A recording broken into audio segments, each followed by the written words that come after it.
ಆದರೆ ಇವರು JDS ಮತ್ತು ಈ BJP ಅವರು ಮಾಡ್ತಾ ಇರುವಂಥ ಈ ಪಾದಯಾತ್ರೆಗೆ ಏನಾದರೂ ಅರ್ಥ ಇದೆಯಾ? ಇವರು ಯಾತಕ್ಕಾಗಿ ಈ ಪಾದಯಾತ್ರೆನ ಮಾಡ್ತಾ ಇದ್ದಾರೆ?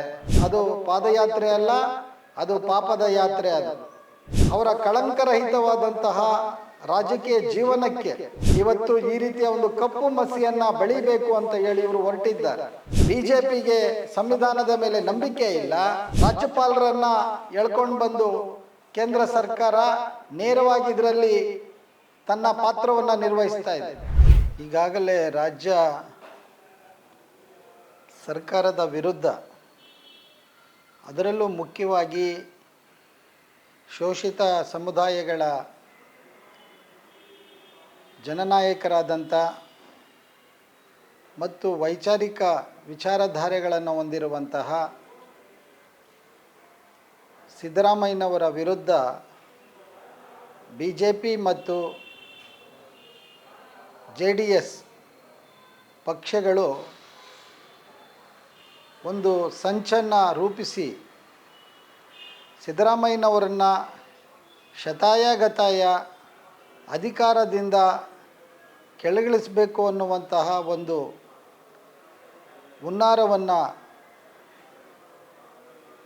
ಅವರು ಈ ಪಾದಯಾತ್ರೆಯನ್ನು ಮಾಡುವಂತಹ ಒಂದು ತೀರ್ಮಾನವನ್ನು ಮಾಡಿ ಈಗ ಪಾದಯಾತ್ರೆ ಆರಂಭ ಮಾಡಿದ್ದಾರೆ. ಪ್ರಜಾಪ್ರಭುತ್ವದಲ್ಲಿ ಪ್ರತಿಭಟನೆಗಳು ಆಗಬೇಕು. ಪ್ರತಿಭಟನೆಗಳು ಯಾರು ಬೇಕಾದರೂ ಮಾಡಬಹುದು.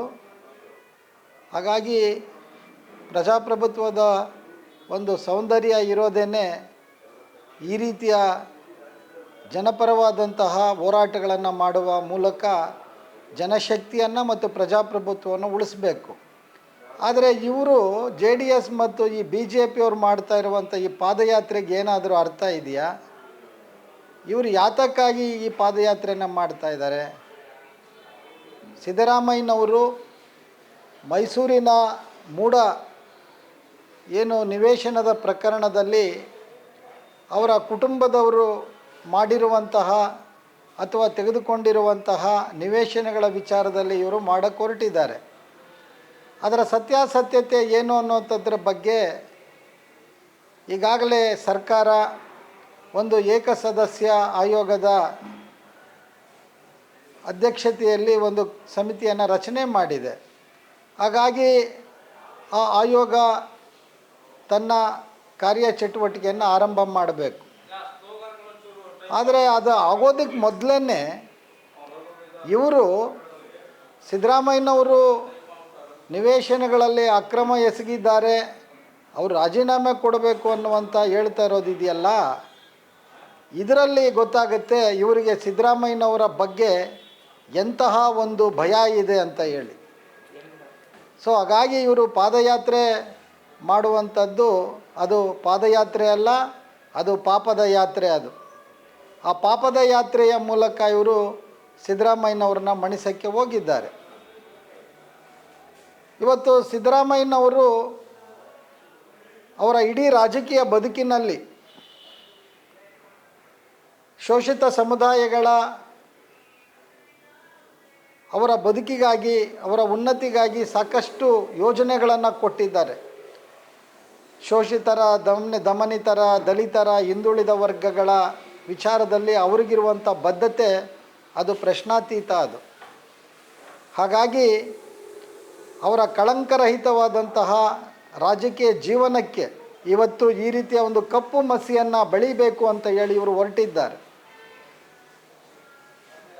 ಇದೇ ವಿಜಯೇಂದ್ರ ಅವರಿಗೆ ನಾವು ಪ್ರಶ್ನೆಯನ್ನು ಮಾಡಬೇಕಾಗತ್ತೆ. ಹಿಂದೆ ಇವರ ತಂದೆ ಯಡಿಯೂರಪ್ಪನವರು ಮುಖ್ಯಮಂತ್ರಿಗಳಾಗಿದ್ದರು. BJP ಸರ್ಕಾರ ಅಥವಾ BJPಯ ಕೇಂದ್ರ ಸರ್ಕಾರ ಯಡಿಯೂರಪ್ಪನವ್ರನ್ನ ಯಾಕೆ ಅಷ್ಟೊಂದು ಹೀನಾಯವಾಗಿ ಅಧಿಕಾರದಿಂದ ಕೆಳಗಿಳಿಸ್ತು? ಅದಕ್ಕೆ ಅವರು ಉತ್ತರ ಕೊಡಬೇಕು. ವಿಜಯೇಂದ್ರ ಮಾಡಿದಂತಹ ಪಾಪದ ಕಾರ್ಯಗಳಿಗೆ, ಭ್ರಷ್ಟಾಚಾರಕ್ಕೆ, ಹಗರಣಗಳಿಗೆ ಅದು ಒಂದು ರೀತಿಯಲ್ಲಿ ಕೊಳೆತು ನಾರುವಂಥ ಒಂದು ಸಂದರ್ಭದಲ್ಲಿ ಅವರ ತಂದೆಯವರನ್ನು ಬಲಿಪಶು ಮಾಡಿ ಅವರು ಅಧಿಕಾರದಿಂದ ಕೆಳಗಿಳಿಸಿದ್ರು. ಇದಕ್ಕೇನು ಉತ್ತರ ಕೊಡ್ತಾರೆ ವಿಜೇಂದ್ರ ಅವರು ಅನ್ನೋದನ್ನು ನಾವು ಪ್ರಶ್ನೆ ಮಾಡಬೇಕಾಗತ್ತೆ. ಅಂದರೆ ಬಿ ಜೆ ಪಿಯವರ ಕಾಲಾವಧಿಯಲ್ಲಿ, ಅವರ ಆಡಳಿತಾವಧಿಯಲ್ಲಿ ಆಗಿರುವಂಥ ಅಲ್ಲಿ ಏನು ಸುಭಿಕ್ಷವಾಗಿತ್ತ ರಾಜ್ಯ, ಪ್ರತಿದಿನ ನರಕ ಯಾತನೆ, ಹಿಂದುಳಿದವರ ಮೇಲೆ, ದಲಿತರ ಮೇಲೆ, ಅಲ್ಪಸಂಖ್ಯಾತರ ಮೇಲೆ ದಿನನಿತ್ಯ ದಾಳಿಗಳು, ಒಂದು ರೀತಿಯ ಇಡೀ ರಾಜ್ಯ ಹಿಂಸಾ ಕೃತ್ಯದಲ್ಲಿ ತೊಡಗಿತ್ತು. ಅಂಥ ಒಂದು ಕಾಲಘಟ್ಟದಲ್ಲಿ ಜನ ಈ ಬಿ ಜೆ ಪಿಯ ದುರಾಡಳಿತವನ್ನು ಸಹಿಸ್ದಿರನ್ನೇ ಅವ್ರನ್ನ ತೊಲಗಿಸಿದ್ರು. ಚುನಾವಣೆಯಲ್ಲಿ ಕಾಂಗ್ರೆಸ್ಸಿಗೆ ಅತ್ಯಧಿಕ ಬಹುಮತವನ್ನು ಕೊಟ್ಟರು. ಅದು ಅರ್ಥ ಆಗಬೇಕಾಗಿತ್ತು ಇವರಿಗೆ. ಆದರೆ ಇವತ್ತು ಜೆ ಡಿ ಎಸ್ ತಾನು ಸಮಾಜವಾದಿ ಅಂದ್ಕೊಳ್ಳುತ್ತೆ ಮತ್ತು ಸೆಕ್ಯುಲರ್ ಅಂತ ಹೇಳ್ಕೊಳ್ಳುತ್ತೆ. ಅವರಿಗೆ ಏನಾದರೂ ಈ ಜಾತ್ಯತೀತ ತತ್ವದಲ್ಲಿ ನಂಬಿಕೆ ಇದ್ದರೆ ಬಿ ಜೆ ಪಿಯಂತಹ ಒಂದು ಕೋಮುವಾದಿ ಪಕ್ಷದ ಜೊತೆ ಹೊಂದಾಣಿಕೆ ಮಾಡುವಂಥದ್ದಾಗತ್ತಾ? ಸೊ ಹಾಗಾಗಿ ಇವರಿಬ್ಬರೂ ಕೂಡ ಒಂದೇ ನಾಣ್ಯದ ಎರಡು ಮುಖಗಳು. ಜೆ ಡಿ ಎಸ್ಸು ಒಂದು ಪಾಳೆಗಾರಿಕೆ ಮನೋಭಾವವನ್ನು ಹೊಂದಿದೆ, ಬಿ ಜೆ ಪಿಗೆ ಸಂವಿಧಾನದ ಮೇಲೆ ನಂಬಿಕೆ ಇಲ್ಲ, ಪ್ರಜಾಪ್ರಭುತ್ವದ ನಂಬಿಕೆ ಇಲ್ಲ, ಆರ್ ಎಸ್ ಎಸ್ಸಿನ ಅಂತರಾಳದಲ್ಲಿ ಏನು ಹುದುಗಿದೆ ಆ ಜಾತಿ ದ್ವೇಷ, ಆ ಧರ್ಮದ್ವೇಷ, ಆ ವೈದಿಕತೆಯನ್ನು ಅದನ್ನು ಜಾರಿಗೆ ತರೋದೇ ಬಿ ಜೆ ಪಿಯ ಹುನ್ನಾರ. ಹಾಗಾಗಿ ಸಂವಿಧಾನದ ಮೇಲೆ ನಂಬಿಕೆ ಇಲ್ಲದಿರುವಂಥ ಇಂಥ ಪಕ್ಷದ ಜೊತೆಗೆ ಜೆ ಡಿ ಎಸ್ಸು ಜಾತ್ಯತೀತ ನಿಲುವುಗಳು ಹೊಂದಿದ್ದೀವಿ ಅಂತ ಹೇಳಿ ಹೋಗಿರುವಂಥದ್ದು ಇದು ನಿಜಕ್ಕೂ ಕೂಡ ಒಂದು ವ್ಯಂಗ್ಯ ಇದು. ಹಾಗಾಗಿ ಸಿದ್ದರಾಮಯ್ಯನವರ ಬಗ್ಗೆ ಇವತ್ತು ಇವರು ಏನೇ ಅರಚಾಡಿದ್ರು ಕಿರುಚಾಡಿದ್ರು ಕೂಡ ಜನ ಅದ್ರ ಬಗ್ಗೆ ಚಿಂತೆ ಮಾಡೋದಿಲ್ಲ. ಯಾಕಂದರೆ ಸಿದ್ದರಾಮಯ್ಯನವರು ಅರಸೂರವರ ನಂತರ ಅತ್ಯಂತ ಸಾಮಾಜಿಕ ಸಿದ್ಧಾಂತಕ್ಕೆ, ಸಾಮಾಜಿಕ ನ್ಯಾಯಕ್ಕೆ ಅವರು ಬದ್ಧರಾಗಿರುವಂಥವ್ರು.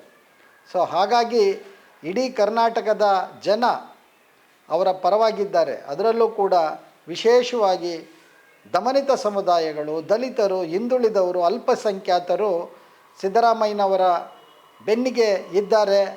ಸೊ ಹೀಗಾಗಿ ಇವತ್ತು ನಾವು ಶೋಷಿತ ಸಮುದಾಯಗಳ ನಮ್ಮ ಮಹಾ ಒಕ್ಕೂಟ ಈಗ ನಿನ್ನೆ ಒಂದು ಬೃಹತ್ ಪ್ರತಿಭಟನೆಗೆ ನಾವು ಕರೆ ಕೊಟ್ಟಿದ್ವಿ.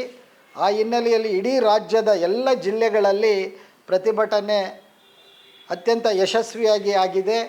ಮತ್ತು ನಾಳೆ 7ನೇ ತಾರೀಕಿಗೆ ನಾವು ಸ್ವಾತಂತ್ರ್ಯ ಉದ್ಯಾನವನದಲ್ಲಿ, ಫ್ರೀಡಮ್ ಪಾರ್ಕ್ನಲ್ಲಿ ನಾವು ಬೃಹತ್ ಪ್ರತಿಭಟನಾ ಧರಣಿಯನ್ನು ನಾವು ಹಮ್ಮಿಕೊಂಡಿದ್ದೀವಿ. ಸಿದ್ದರಾಮಯ್ಯನವರ ಜೊತೆಗೆ ನಾವಿದ್ದೀವಿ. ಸಿದ್ದರಾಮಯ್ಯನವರ ಜೊತೆಗೆ ನಾವಿದ್ದೀವಿ ಅನ್ನೋದರ ಹಿಂದೆ ಅವರ ಸಾಮಾಜಿಕ ನ್ಯಾಯಕ್ಕೆ, ಅವರ ಒಂದು ಸಂವಿಧಾನಬದ್ಧವಾದಂತಹ ನೀತಿಗೆ ನಾವು ಅವರ ಜೊತೆಯಲ್ಲಿದ್ದೀವಿ ಅನ್ನೋದನ್ನು ಅರ್ಥ ಮಾಡಿಕೊಂಡು ಎಲ್ಲ ಶೋಷಿತ ಸಮುದಾಯಗಳು ನಾಳಿನ ಧರಣಿ ಕಾರ್ಯಕ್ರಮಕ್ಕೆ ಭಾಗವಹಿಸಬೇಕು. ಮತ್ತು ಈ ಬಿ ಜೆ ಪಿ ಮತ್ತು ಜೆ ಡಿ ಎಸ್ನವರು ಏನು ಇವತ್ತು ಸಿದ್ದರಾಮಯ್ಯನವರನ್ನು ಅಣಿಯೋದಕ್ಕೆ ಮಾಡ್ತಾ ಇರುವಂಥ ಈ ಕುತಂತ್ರಗಳು, ಇದು ಯಾವತ್ತೂ ಕೂಡ ಅದು ಫಲಿಸೋದಿಲ್ಲ ಅನ್ನುವಂಥ ಮಾತನ್ನು ಈ ಸಂದರ್ಭದಲ್ಲಿ ನಾವು ಹೇಳೋಕ್ಕೆ ಇಷ್ಟಪಡ್ತೇವೆ. ಹಾಗಾಗಿ ಅದು ಮೂಢ ನಿವೇಶನಗಳಲ್ಲಿ ಅವರು ಸ್ವತಃ ಅವರ ಕುಟುಂಬದವರು ಅವರು ನ್ಯಾಯಯುತವಾಗಿ ಪಡ್ಕೊಂಡಿರುವಂಥದ್ದು, ಅದರಲ್ಲಿ ಸಿದ್ದರಾಮಯ್ಯನವರ ಯಾವ ಪಾತ್ರವೂ ಇಲ್ಲ. ಆದರೆ ಅದನ್ನು ಉದ್ದೇಶಪೂರ್ವಕವಾಗಿ ಸಿದ್ದರಾಮಯ್ಯನವರು ಇದರಲ್ಲಿ ಇನ್ವಾಲ್ವ್ ಆಗಿದ್ದಾರೆ ಅನ್ನುವಂತಹ ಈ ತಂತ್ರಗಾರಿಕೆಯನ್ನು ಈ ಎರಡು ಪಕ್ಷಗಳು ಮಾಡ್ತಾ ಇರೋದು ಇವರ ಬಣ್ಣ ಬಯಲಾಗುತ್ತೆ. ಅದರಿಂದ ಜನ ಸಿದ್ದರಾಮಯ್ಯನವ್ರ ಪರವಾಗಿರ್ತಾರೆ. ಈ ಮಧ್ಯದಲ್ಲಿ ರಾಜ್ಯಪಾಲರನ್ನು ಎಳ್ಕೊಂಡು ಬಂದು ಕೇಂದ್ರ ಸರ್ಕಾರ ನೇರವಾಗಿ ಇದರಲ್ಲಿ ತನ್ನ ಪಾತ್ರವನ್ನು ನಿರ್ವಹಿಸ್ತಾ ಇದೆ.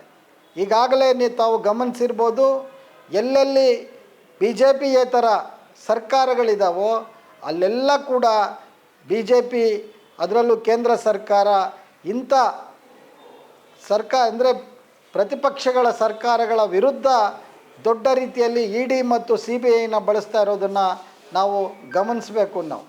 ಸೊ ಆ ಹಿನ್ನೆಲೆಯಲ್ಲಿ ಪ್ರತಿಪಕ್ಷಗಳನ್ನು ಅಂದರೆ ವಿರೋಧ ಪಕ್ಷಗಳ ಸರ್ಕಾರಗಳು ಇರುವಂತಹ ಕಡೆ ಇವರು ಈ ರೀತಿಯ ಕೇಂದ್ರ ತನ್ನ ಜನವಿರೋಧಿ ನೀತಿಯನ್ನು, ಸಂವಿಧಾನ ವಿರೋಧಿ ನೀತಿಯನ್ನು ಇದು ಮಾಡ್ತಾ ಇದೆ.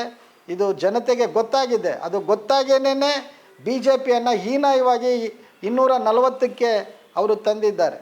ಇವರು ಹೇಳಿದ್ದು ಏನು, ಈ ಆಪ್ಕಿ ಬಾರ್ 400 ಪಾರ್ ಅಂತ ಹೇಳ್ತಾಯಿದ್ರು, 400ಕ್ಕಿಂತ ಹೆಚ್ಚು ನಾವು ಬರ್ತೀವಿ ಅಂತ ಹೇಳಿದ್ರು. ಅದೇ ಭಾರತದ ಪ್ರಬುದ್ಧ ಜನತೆ ಮತದಾರರು ಎಂಥ ವಿವೇಕದ ಒಂದು ಮತದಾನವನ್ನು ಮಾಡುವ ಮೂಲಕ ಇಂಥ ಸಂವಿಧಾನ ದ್ರೋಹಿ BJPಗೆ ಅವರು ಅಧಿಕಾರ ಕೊಟ್ಟಿಲ್ಲ. ಆದರೂ ಕೂಡ ಅವರು ಇತರೆ ತನ್ನ NDA ಮಿತ್ರಕೂಟದ ಒಂದು ಸರ್ಕಾರವನ್ನು ಇವತ್ತು ರಚನೆ ಮಾಡಿದ್ದಾರೆ. ಸೊ ಈ ದೇಶದಲ್ಲಿ ಯಾವತ್ತೂ ಕೂಡ ಜಾತ್ಯತೀತ ನಿಲುವುಗಳಿಗೆ ಜನ ಮನ್ನಣೆ ಕೊಡ್ತಾರೆ ಅನ್ನುವಂಥ ಉದಾಹರಣೆ ಇವತ್ತು ನಮ್ಮ ಮುಂದೆ ಇದೆ. ಆ ರೀತಿಯಲ್ಲಿ ಇವತ್ತು ಸಿದ್ದರಾಮಯ್ಯನವರಂಥ ಒಬ್ಬ ಪ್ರಜಾಪ್ರಭುತ್ವವಾದಿಯನ್ನು, ಒಬ್ಬ ಸಂವಿಧಾನಾತ್ಮಕವಾಗಿ ಕಾರ್ಯನಿರ್ವಹಿಸ್ತಾ ಇರುವಂಥವ್ರನ್ನ ಇವರು ಈ ರೀತಿ ನಾವು ಅವ್ರನ್ನ ಅಧಿಕಾರದಿಂದ ಕೆಳಗಿಳಿಸ್ತೀವಿ ಅನ್ನುವಂಥದ್ದು ಅದು ಯಾವುದೇ ಕಾರಣಕ್ಕೂ ಕೈಗೂಡೋದಿಲ್ಲ. ಸೊ ಜನತೆ ಅವರ ಪರವಾಗಿದ್ದಾರೆ ಅನ್ನುವಂಥ ಮಾತನ್ನು ಈ ಸಂದರ್ಭದಲ್ಲಿ ನಾನು ಹೇಳೋಕ್ಕೆ ಇಷ್ಟಪಡ್ತೇನೆ.